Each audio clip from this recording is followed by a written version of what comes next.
Hello，嚟到第3集，邊兩個工具咧？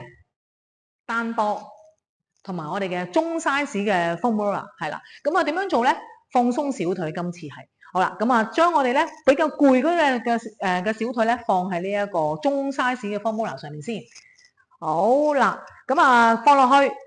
另外一隻腳你可以平放嘅，係啦，咁你可以猜下去，左右咁樣猜下，喺個最大最厚嗰個小腿肚嘅肌肉。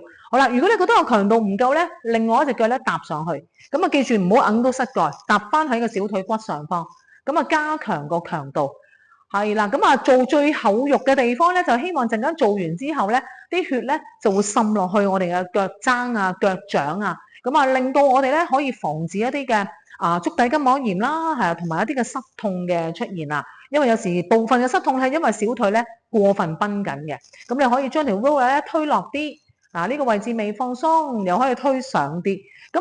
做幾耐到咧？2至3分鐘為一隻腳。提一提啦，如果本身容易有靜脈曲張，成條靜脈曲張咧，成條靜脈咧係突咗出嚟嘅話咧，嗰個位置唔好按壓佢，得唔得？好啦，第二個工具單波，係啦，擺喺我哋嘅膝窩位，邊度叫膝窩位咧？當你曲起嘅膝頭下面呢個凹位就叫膝窩位，係啦，將個單波擺喺呢個位置，放低，好啦，細細力咁樣搓下去，無論有冇膝頭痛咧，我都好建議大家做呢個動作。